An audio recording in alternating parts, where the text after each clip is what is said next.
The 25th of February 2007. Jennifer Hudson stands on the Kodak Theater stage, tears streaming down her face as she clutches an Oscar for Dreamgirls. She leans into the microphone and whispers a name that felt like a secret code. This is for Florence Ballard. For a fleeting second, the glamour of Hollywood cracked. It was a bridge built across 3 decades, connecting a multi-million-dollar gala to a forgotten grave in Detroit. But before Florence Ballard was a name invoked at the Oscars, and long before she was a ghost of Motown, she was just Blondie. Detroit, 1943. The city was the roaring engine of the world. Men in grease-stained shirts worked triple shifts at General Motors to build the planes and tanks that were winning a war. Inside a cramped apartment in the Brewster Projects, Florence was the 9th of 15 children.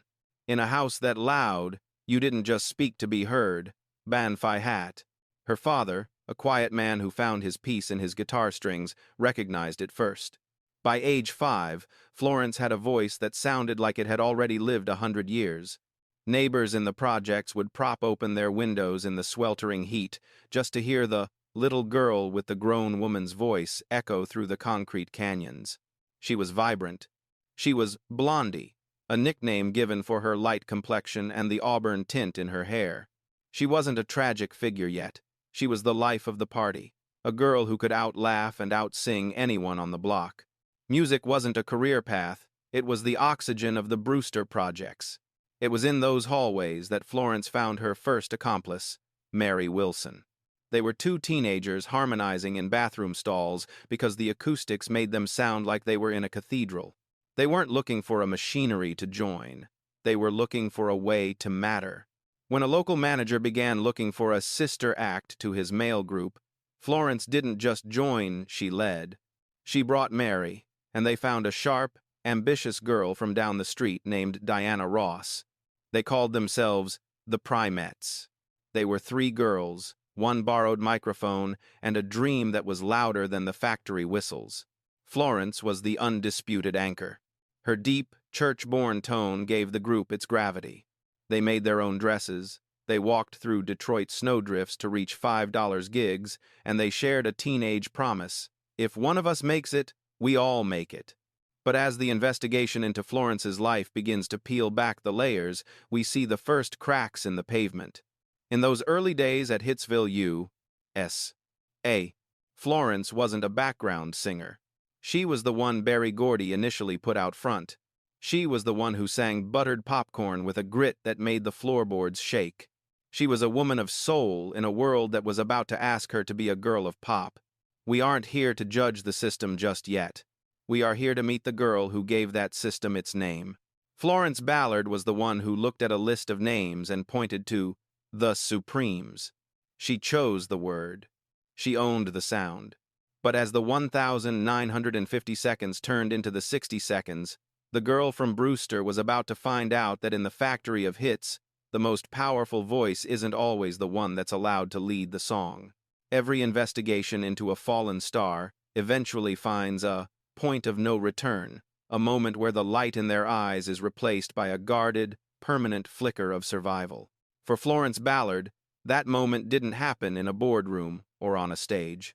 It happened on a dark street in Detroit in the summer of 1960. Florence was 16. She was the star of the Primettes, the girl who believed that a song could fix anything. After a local dance, a boy she knew, a neighborhood athlete she trusted, offered her a ride home. He didn't take her home. He took her to an empty lot, and at knife point, he raped her. The forensic record of this trauma is found not in police files, which, in 1960 seconds, Detroit rarely took the pain of a black girl seriously, but in the silence that followed. Florence disappeared. She stopped singing. She locked herself in her room in the Brewster Projects, refusing to eat, refusing to speak, her auburn hair losing its luster. The vibrant Blondie was gone, replaced by a hollow version of herself. For months, the only sound from Florence was the sound of a door locking. When Mary Wilson and Diana Ross finally convinced her to come back to the group, they noticed something that the world would later call soul, but what they knew was actually grief. Her voice had changed. It was no longer just big, It was heavy. It had developed a darker timbre, a jagged edge that felt like it was pulling from a well of deep, unexpressed pain. When she sang, she wasn't just hitting notes, she was exorcising demons. It was this version of Florence, the wounded warrior, who led the girls back to West Grand Boulevard, to the house with the sign that read Hitsville U.S.A. They became the studio rats of Motown. While Diana Ross took a job as Berry Gordy's secretary to get close to the throne, and Mary Wilson worked the record shop, Florence spent her time in the shadows of the studio, watching the machinery take shape. In 1961, when Gordy finally asked them to choose a name, he gave them a list of safe options. Florence looked at the list and pointed to the most regal, the most commanding word there, the Supremes. It was a defiant choice for a girl the world had tried to break. But even in that moment of victory, the investigation reveals the first subtle shift in the Motown hierarchy. Diana hated the name. Mary was indifferent. Florence claimed it. The early records of the Supremes were far from supreme. They were nicknamed the No-Hit Supremes because their first 8 singles failed to crack the top 40. But if you listen to those early tracks, like buttered popcorn, you hear Florence out front. You hear the raw, church-inflected power that Gordy was starting to find problematic. Berry Gordy was a man of precision. He wanted the sound of young America, a sound that was smooth, polished, and most importantly, non-threatening to white ears. Florence's voice was too big for the box he was building. It was too black, too gospel, too much like the streets of Detroit that Gordy was trying to move away from. As the girls toured the Chitlin circuit, the string of segregated venues across the South, Florence was the one who kept their spirits up. She was the one who handled the hecklers and the racist sheriffs with a sharp tongue and a proud chin. She was still the leader, the anchor, the one who named the dream. But inside the halls of Motown, the eyes of the architect were shifting. The investigation shows that while Florence was singing her heart out to keep the group alive, the spotlight was being recalibrated to find someone else. The No-Hit Supremes were about to become the biggest act in the world. But for Florence Ballard, the price of that success would be the very thing that had saved her life after that dark night in 1960, her right to be heard. In the summer of 1964, the world changed for 3 girls from the Brewster Projects. The investigation into the Motown archives shows a sudden, vertical climb. Where Did Our Love Go hit #1 on the Billboard Hot 100, followed by Baby Love, then Come See About Me. In the span of a year, the Supremes became the biggest female act on the planet. They were no longer the No-Hit Supremes. They were the symbols of a new, sophisticated black excellence. But if you look closer at the forensic record of those recording sessions, you see the beginning of a systematic disappearance. Berry Gordy had found his formula. He didn't want the raw, gut-wrenching power of the church. He wanted the sound of young America, a sound that was sweet, breathy, and reached across the racial divide without causing a stir. To Gordy, Florence Ballard's voice was like a storm. Diana Ross's voice was like a breeze. He chose the breeze. The investigation into the studio dynamics reveal a brutal shift. Florence, the woman who had anchored their harmonies and led their early records, was told to pull back. Her deep, soulful timbre was relegated to the background. She was instructed to sing oohs and ahs behind Diana's leads.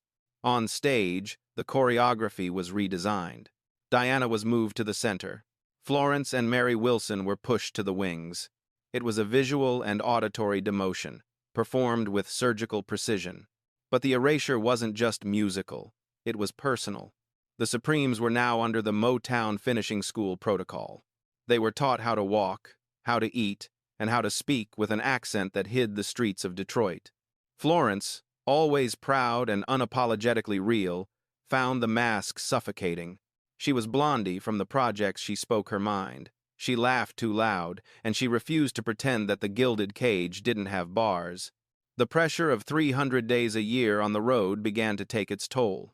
The investigation into the tour logs shows a grueling schedule of one-night stands, segregated hotels, and constant rehearsals. While Diana had Berry Gordy's personal attention and protection, Florence was increasingly isolated. She watched as her favorite songs, the ones that required a real, grown woman's voice, were given to Diana. Every time the announcer introduced them, Flo waited for the moment the hierarchy would become official. That moment arrived in 1967. The bill for the group's success was presented, and the name on the check had changed. Berry Gordy announced that the group would henceforth be known as Diana Ross and the Supremes. For Florence, this was the ultimate betrayal. It wasn't just about billing, it was about the theft of her identity. She was the one who named the group. She was the one who had kept them together through the hunger and the snow. Now, she was being treated like a replaceable accessory in a show she had co-created. The record shows that this is when the silence of Part 2 was replaced by a different kind of noise, the sound of a woman screaming for air. She began to fight back in the only way she knew how, through defiance. She showed up late to rehearsals. She argued with Gordy about the direction of the music. She began to drink, not to celebrate the fame, but to dull the sensation of being erased while standing in the spotlight. The industry called it difficult behavior. The investigation calls it a natural reaction to a spiritual kidnapping. In the eyes of Motown, Florence Ballard was becoming a problem that needed to be solved. She was a woman of soul in a factory that demanded dolls. And as the sequins sparkled under the lights of the Copacabana, the trap was being set. Florence Ballard was about to be removed from her own dream, leaving behind nothing but the echoes of a voice that was once too big for the world to handle. July 1967. The Flamingo Hotel in Las Vegas. Inside the dressing rooms of the world's most famous girl group, the oxygen had run out. The investigative record shows that by this summer, Florence Ballard was no longer treated as a founding member. She was a problem that required a permanent solution. The name change to Diana Ross and the Supremes was now official on every marquee, and the psychological pressure on Florence was being dialed up to an unbearable frequency. Berry Gordy wasn't just managing a group, he was engineering a replacement, and he was waiting for Florence to give him the excuse to pull the trigger. Florence provided that excuse with the only weapon she had left, her defiance. For weeks, Gordy had been waging a war of attrition against Florence's self-esteem. He criticized her weight in front of the crew, he weaponized her attitude in meetings she wasn't invited to, and he systematically stripped her of her voice. On the night of the final Vegas show, the confrontation reached its breaking point. Just minutes before the curtains rose, Gordy reportedly insulted her one last time, targeting her appearance with a cruelty designed to break her. But Florence Ballard was Blondie from the Brewster Projects. She didn't break, she burned. She walked onto that stage under the blinding lights and did the unthinkable. During the high-energy choreography, she smirked at the front row and deliberately pushed her stomach out, mocking the perfect doll-like image Gordy demanded. She sang her background parts with a biting, sarcastic edge, her deep voice cutting through the polished pop veneer. To the audience, it was a moment of strange, rebellious comedy. To Berry Gordy, watching from the wings like a general, it was an act of high treason. It was the smoking gun he had been waiting for. The forensic timeline of the next 48 hours is a masterclass in corporate coldness. By the time the sun rose over the Nevada desert, Florence Ballard was no longer a Supreme. She was told her services were no longer required. The investigation reveals the chilling depth of the premeditation. Her replacement, Cindy Birdsong, had been traveling with the group in secret for months, waiting in hotel rooms like a shadow. Florence was put on a plane back to Detroit with a one-way ticket and a temporary leave for exhaustion cover story fed to the press. But the firing was just the beginning of the liquidation. In the world of Motown, you didn't just leave, you were erased from the ledger. The legal records of Florence's departure are a tragedy of fine print and misplaced trust. She sued Motown for $8.7 million, claiming unpaid royalties and the theft of her career. However, the investigation reveals a betrayal that cut deeper than any corporate contract. Her own lawyer was allegedly working against her interests. She ended up with a pittance just $160,000 after years of building a multi-million-dollar empire that had fundamentally changed the face of American music. But the most cruel clause in the settlement, the soul-killing clause, wasn't about the money. As part of the agreement, Florence Ballard was legally forbidden from using the phrase former supreme or original supreme in any of her future marketing. The industry didn't just take her job, they took her history. They took the very name she had chosen for the group in 1961. They turned her into an anonymous citizen in a world she had helped create. Florence returned to Detroit, back to the city where she was once the girl with the grown woman's voice. She tried to record solo material, but the investigative trail shows a strange, silent wall. Radio stations, fearful of Gordy's influence or simply following the industry's new Diana-centric lead, refused to play her music. Florence was being blacklisted by a system that had no use for a woman who refused to be a doll. The investigation shows a woman standing on her porch in Detroit, watching the tour buses of the new Supremes pass her by. She watched as they wore the gowns she had helped design and sang the harmonies she had anchored with her blood and gospel. She was only 24 years old, and she was already being spoken of in the past tense. The spotlight had moved on, but for Florence Ballard, the darkness that followed wasn't just quiet, it was an expensive, agonizing isolation. There is a specific kind of cold that only exists in the shadow of a fallen star. By the early 1970 seconds, Florence Ballard was living in a perpetual winter. The investigative record of these years is a heartbreaking contrast to the glittering archives of the 1960 seconds. The woman who was once the highest-selling ticket at the Copacabana was now standing in a gray line at a Detroit welfare office, her name written on a government ledger instead of a billboard chart. The contrast is not just economic, it is a total loss of identity. The liquidation we discussed in Part 4 was now complete. Without the legal right to use her own history as a supreme, Florence became a ghost in her own city. Her solo career at ABC Records had been strangled in its infancy, and the money from her meager settlement had vanished, dissipated by bad investments, predatory legal fees, and a husband whose role in her life had shifted from protector to a source of downward gravity. The forensic financial trail shows a brutal, vertical drop into poverty. By 1974, she was living in a house that was being foreclosed upon, her possessions being carried out onto the sidewalk as neighbors watched. But the most devastating part of this investigation isn't the lack of money, it's the psychological siege. Florence lived in a house on Buena Vista Street, just a few miles from Hitsville, U.S.A., yet it might as well have been on another planet. Every time she turned on the radio, she heard the voice of the machine that had replaced her. She heard the songs she had helped build, now being used to cement the legend of the woman who had taken her place. The industry hadn't just fired her, it was haunting her every hour.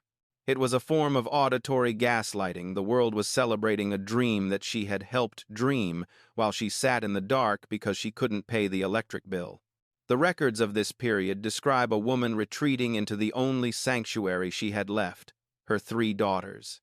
The investigation reveals a mother who would skip meals so her children could have meat, a woman who would sew their school clothes by hand, trying to give them the dignity that had been stripped from her. But the weight of the long winter was crushing. Rumors of domestic abuse began to surface in police logs. Neighbors reported hearing the grown woman's voice, not in song, but in muffled cries for help. The stress of this period manifested in her physical health. The vibrant Blondie was suffering from high blood pressure and chronic exhaustion, the physiological markers of a body under constant attack by its environment. Florence began to drink not the celebratory champagne of the Vegas years, but the cheap, numbing spirits of the forgotten.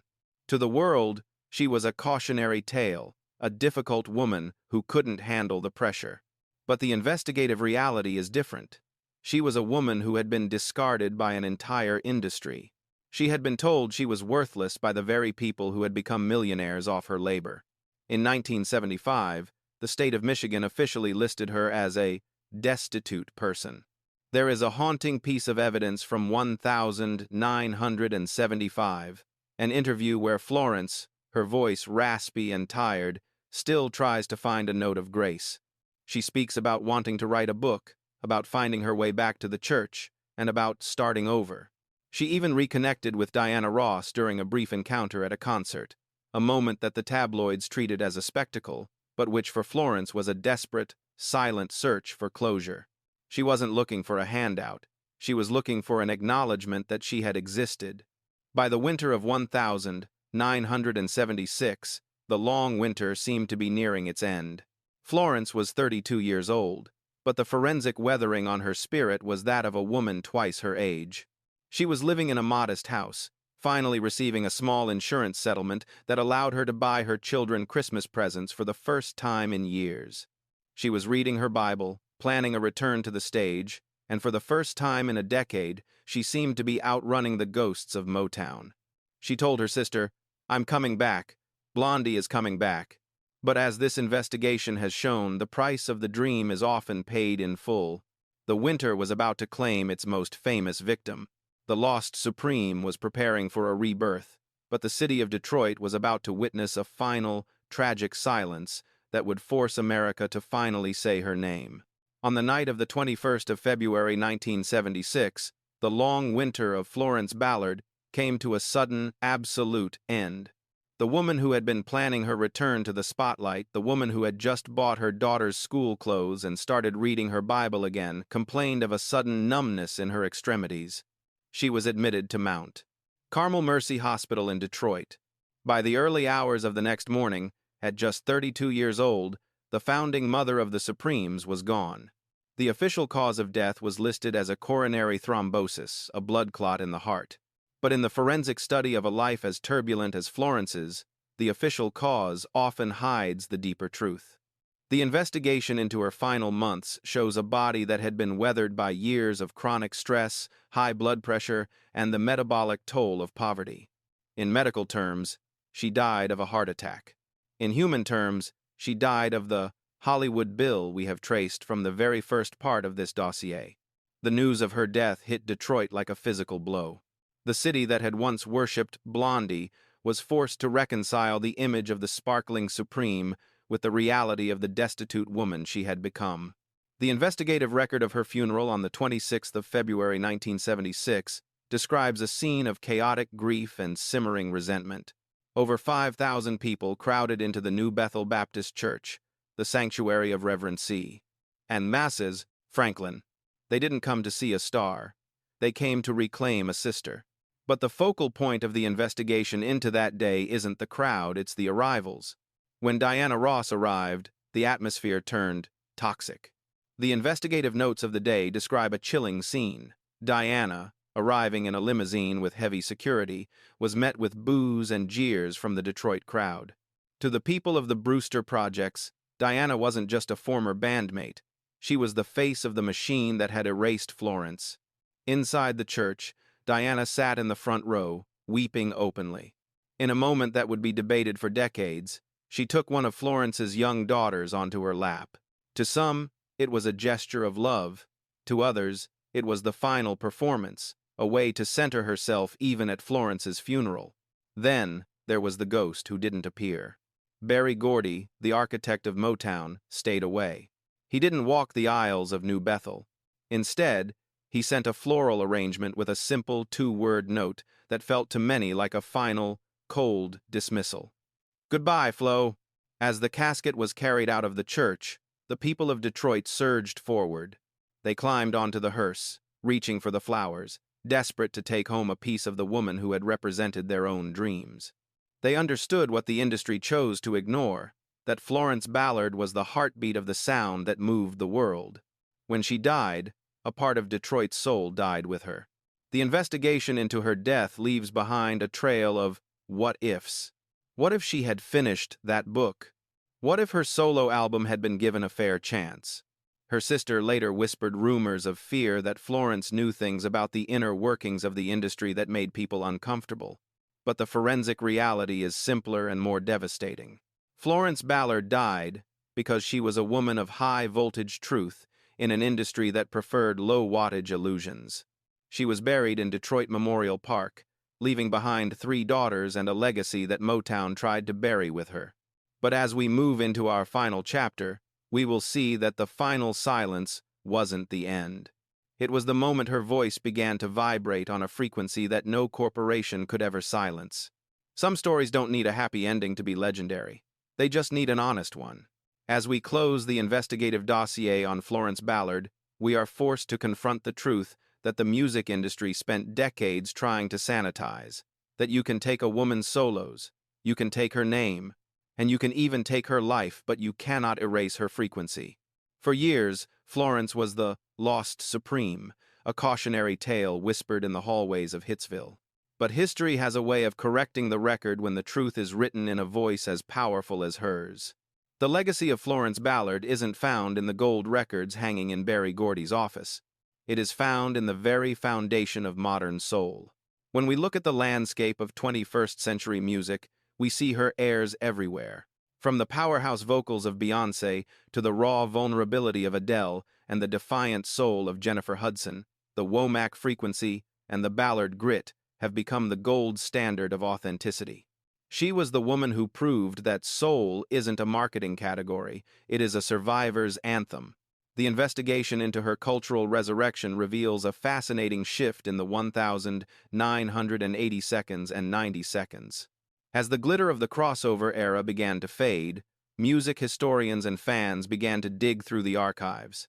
They found the early tapes, the unpolished, two black versions of the hits, and they heard the truth. They heard the woman who gave the group its gravity. Books like The Lost Supreme and documentaries began to peel back the layers of Motown's finishing school to reveal the warrior underneath. The world finally realized that while Diana Ross was the face of the dream, Florence Ballard was the soul of it. In 2007, when Jennifer Hudson stood on that Oscar stage, the circle was completed. That moment wasn't just a tribute, it was a psychological repair. By dedicating that award to Florence, Hudson was telling the industry that the erasure had failed.